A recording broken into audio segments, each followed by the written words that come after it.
We're leaving the rural Kyrgyzstan town of Narin on a day trip to the cold lake, Sungkol.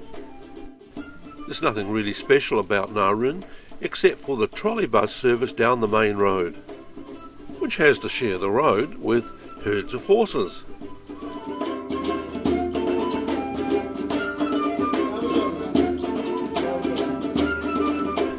Narin is located on the floor of a canyon and is surrounded by these impressive cliffs.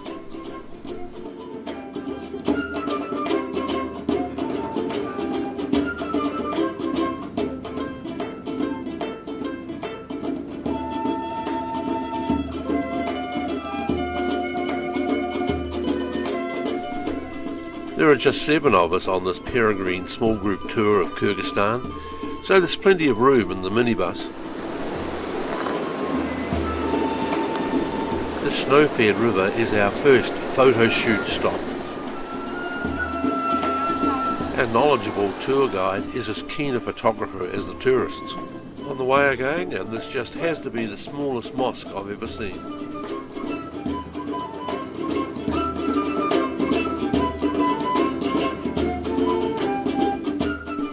Another brief stop for photos, and then the road starts to climb up the side of the mountain. And this is a small herd of cows coming down from their high summer alpine pastures. Soon the winter snows will make high altitude grazing impossible.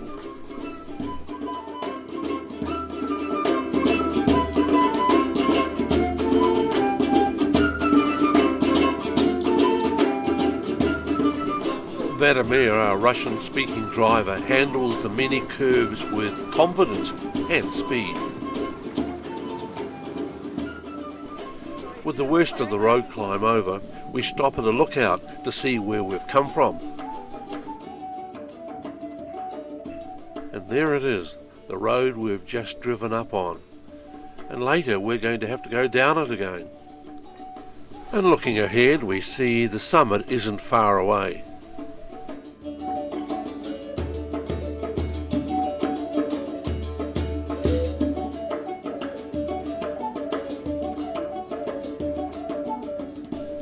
Here we are at the top of the pass. It's quite high.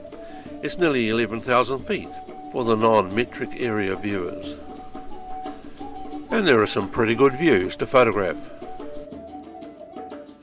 And we get our first view of Sungkol in the distance.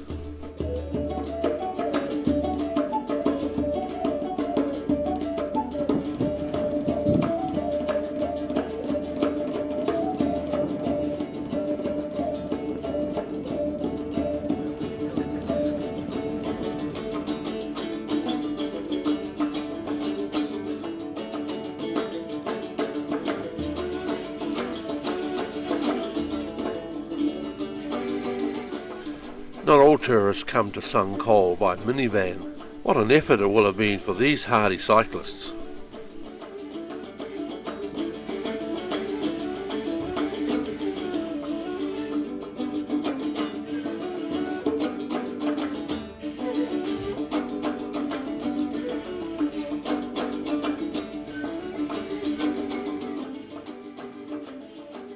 And here we are on the shores of Sungkol, the second largest lake in Kyrgyzstan.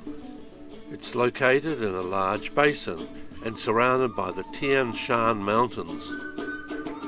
The lake stretches 29 kilometres by 18 kilometres, and at its deepest point it's 13 metres. The broad summer pastures create a smooth, sculptured landscape. The fertile ground provides an ideal grazing area during summertime. These semi-nomadic farmers come up from the lower valleys each June to September. They drive their animals up the mountain road when the winter snows begin to melt. But now it is September and it's time to begin the downward trek again. The farmers are bringing their herds in from the higher mountaintops and the adjoining valleys, ready for the descent to the winter grazing in the lower valleys. The farmers spend summer living in their yurts, and some of the yurts are available for tourist accommodation. Thongkol is one of Kyrgyzstan's popular tourist destinations. It's a great place for horse riding and trekking.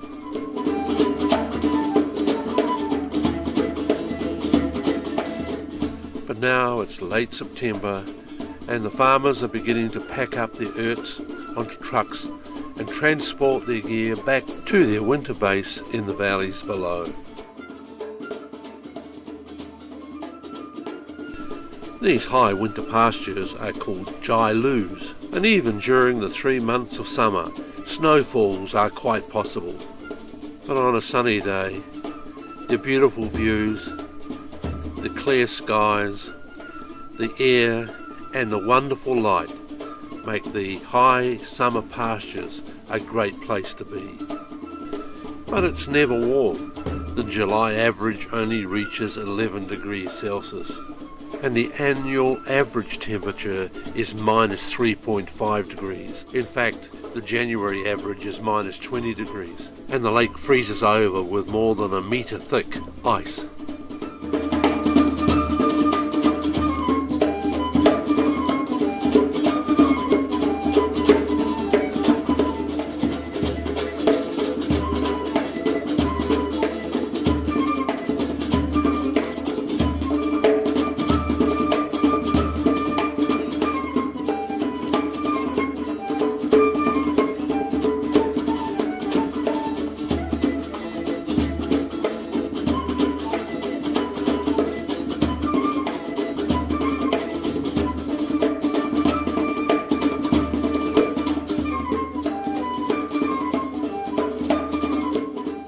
There's been human habitation in this area for a very long time. Chinese written records from 2000 BC describe people living in this area. However, these stone circles are assumed to indicate a human presence from an even earlier period.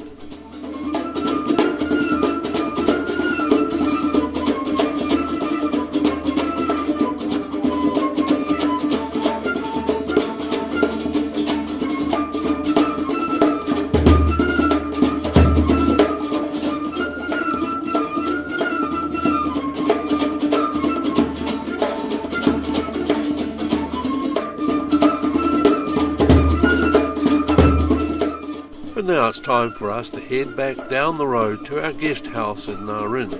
Another enjoyable experience in our Kyrgyzstan adventure is coming to an end.